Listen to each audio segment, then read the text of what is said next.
Hello hi जी जगन्नाथ सांग मैंने आपण मैंने भावुवे कि मुझे आपण मान रोडटा कौन देखुची बोली। हाँ आज्ञा, किंतु ये रोडटा सरीगला भितर कहानी भी सरीज। मुझे मान गोटे छोट कहानी कहवाक चाहे। तो दिनकर कथा गोटे रजा राणीटीए खोजा चलते माने झीटे खोजा चलते बाहाघर। तो दिने राजा भ्रमण करू करू जंगल भितर देखिले 3 जण सुंदर युवती गछ उपरे बसी कथा होचंती। सेमध्य प्रथम युवती कहूँ मुझे गोटे बरावाला को बाहती बहुत सुंदर खुशी रुहति बरा खाई खाई जीवन यापन करती। द्वितीय झीटी कहूँ मुझे गोटे सुनारी की बाहती तो मुझे खाली सुना पिंधती। तृतीय झीटी कहूँ मुझे जो राजा को बाहती मो राणी होकि रुहति। तेणेके राजा कौन कले ना तृतीय झील को निजे बाहा 2 झील को गोटे सुनारी की गोटे बरावाला को बाहागर करदेले। तो रजांकर गोटे इच्छा थिला कि तांकर गोटे सुना पुओटी आ रूपा झीटे हुंतु बोली। राणी भी प्रतिश्रुति देले कि तांको गोटे सुना पुओटी आ रूपा झीटे देबे बोली। तेणे एई 2 भौणी तांकू अहंकार रे जळुथिले खाली, कारण से राजा को बाहा हैला, राजा घरे बहु हैला, राणी हैला। तेणु करी से माने अहंकार रे जळी जाउथिले। तो दिनकर कथा राणी गर्भवती हुअंती। तो 2 भौणी पाखापाखी जेहेतु रहुथिले सबु बेले राणी की शिखौथिले या करिबुनी सेया करिबु, या करिबुनी सेया करिबु।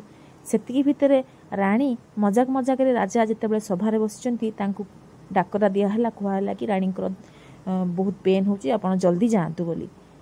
किंतु जेतेबेले राजा जाई पहुंचे जदी राणी को पाखरे, राणी हेटु कहउचंती आ मु मजाक करथिली, आपण सतरे पळे आसिले। जहा खुशी हेई गले से, किंतु राजा रागी गले, कहले राणी तुमे मो संगे मजाक करूछ, मु सभारे बसिथिली तुमे डाकिलो मु पळे आसिले, आ थरे एमिति भूल करिवनी। किंतु दिने सतकु सत राणी की पेन आसिला। राणी जेतेबेले डाकरा पठेले राजा आसिले नाही, भाबिले कि से मजा करूची बोली। एतिकी बेलकु राणीकर होश पळे जाइची। सेतेबेलु छुआ 2टा भी हेई जाइचंती। 2 जण भौणी आसिकी से छुआ मानकु नै कि नदी रे गोटे बाक्स भितर भर्ती करिकी बसई देइचंती। आउ 2टा काठ कंढे पाखरे रखी देकी पळेइचंती। राजा जेतेबेलकु आसिकी देखिचंती 2टा कंढे काठर हेइचंती। राजा पूरा रागरे जर्जरित होई राणी की घोड़ाशाल रे चाकराणी कर रखी देइचंती, काठ छुआ जन्म कला बोली। राणी को जिते बड़े घोड़ाशाल रे रखी देइचंती चाकराणी करिकिना, ये 2 भौणी भारी खुशी। सेते बेलू से 2 छुआ 2टा पहरी पहरी जाइकी गोटे कूल रे लागिचंती। सेठी गोटे धोबा ताकू देखिकी ताकू नेकी छुआ 2टा को बड़ करिछि, मनीष करिछि, किंतु कहिछि कि तुम बापा मु नुह, तुम बापा आउ जणे किए। तो दिनकर कथा गोटे भिकारुणी से धोबा घर को मागी मागी की पहुंची। एपटे छुआ 2टा बड़ हो गले जेहेतु बाहर झीटे बसी भितर पुओटे बसी। तो सेठी कौन होइछि ना सेठी बाहर गोटे मयूर पंख लगी थाए। धोबा को जाइकी से माने भिकारुणी कहला से जो मयूर पंखटा मते दियंतुनी। झीटी कहला कि ना से मयूर पंखटी होची मोर, मो बापा कहती मु जेतेबेले बाक्सरे नईरे पहरी पहरी आईथिली से मयूर पंखटी मो पाखरे थिला, तेणुक मु ताकू तुमको देई परिबि नाही। तापरे सेठु भिकारुणी पळै जाईची। तेणे जाइकी राजउआसरे पहुंचीची। राजउआसरे ठीक सेमिति गोटे मयूर पंख देखिची लगा हेइथिबार। तापरे भाबिची कि रे एइटा तो मु सेई झियो पाखरे देखिथिली, आ एइटा एइठी भी अछि। तेणुकरी सी कौन करछि ना राजा को यही कथाटा जनईछि। राजा सेठू भाविचंती कि एइटा होछि राजा खानदान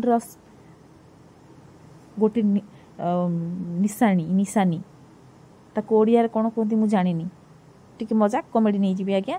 तो राजा कहचंती एइटा तो राजा आम राज खानदान गोटे प्रतीक, एइटा ताको घरे पहुंचला केमिति।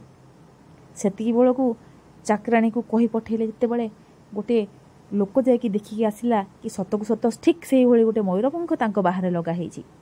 सेठु जाइकी राजा राग होइकिना जर्जरित होइकिना जाइकी धोबा को पचारिचंती कि रे तो पाखकु एइटा आसिला केमिति, तू चोरी करिकी आनिचु।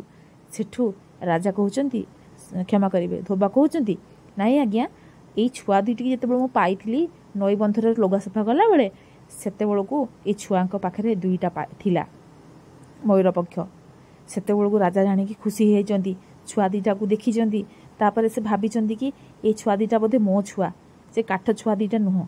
तापरे सेठी जाइकी जेतेबेले राणी को कहिचंती, राणी हेटु कहिले मु निजे देखिछि मो छुआ 2टा को मो जन्म कला परे ही मो बेहोश हेइथिली, किंतु ए छुआ 2टा काठ केमिति हेई गले मु जानिनी। पचरा उचरा परे राजा जेतेबेले समस्त को इन्वेस्टिगेशन कले ମାନେ ପଚରା ଉଚରା କଲେ ସେତେବେଳକୁ ଚୋର ଧରା ପଡ଼ିଲେ ସେ ତାଙ୍କ ଭଉଣୀ ଦୁଇଟା ହିଁ ଏହିସବୁ ଖେଳ କରିଥିଲେ। ତେଣୁକରି ରାଜା ରାଗିକି କ'ଣ କଲେ ନା ସୈନିକ ପଠେଇଲେ। ତାଙ୍କ ବାଡ଼ି ପଟେ ବହୁତ ବିରାଟ ବଡ଼ ଗୋଟେ ଗାତ କରାହେଲା। ସେ ଗାତ ଭିତରେ କ'ଣ କଲେ ନା ଦୁଇ ଭଉଣୀକି ଡାକିକି ନେଲେ ଆଉ ପଛପଟୁ ନେଇକି ତାଙ୍କୁ ଠେଲିଦେଲେ। ଗାତ ଭିତରେ ଯେତେବେଳେ ସେମାନେ ପଡ଼ିଯାଇଛନ୍ତି ସେମାନେ ମାଟି ପକାଇଦେଲେ। ଦୁଇ ଭଉଣୀଙ୍କ ଜୀବନ ସେଠି ଚାଲିଗଲା। ସେଥିପାଇଁ ଆଜ୍ଞା କୌଣସି ଜିନିଷରେ କାହାକୁ ଅହଙ୍କାର ହେବେ ନାହିଁ କି ଲୋଭ କରିବେ ନାହିଁ, କାରଣ କଥାରେ ଅଛି ଅତି ଲୋଭରେ ମୃତ୍ୟୁ। ମୋ କାହାଣୀଟି ଆପଣମାନଙ୍କୁ କେମିତି ଲାଗିଲା ମୋତେ କମେଣ୍ଟ ମାଧ୍ୟମରେ ଜଣାଇବେ। ଯଦି ଭଲ ଲାଗିଲା ମୋ ଚ୍ୟାନେଲକୁ ସବସ୍କ୍ରାଇବ୍ କରିଦେବେ। ଆଉ ହଁ, ଯେଉଁ ପୁରୁଣା ସାଙ୍ଗମାନେ ମୋର ଅଛନ୍ତି ମୋ ଭିଡ଼ିଓକୁ ଦେଖିଲା ପରେ ବହୁତ ସୁନ୍ଦର ସୁନ୍ଦର କମେଣ୍ଟ ଦିଅନ୍ତୁ। ଆଉ ଲାଇକ୍ ସେୟାର କରିବାକୁ ତ ବିଲକୁଲ ବି ଭୁଲିବେ ନାହିଁ। ଜୟ ଜଗନ୍ନାଥ।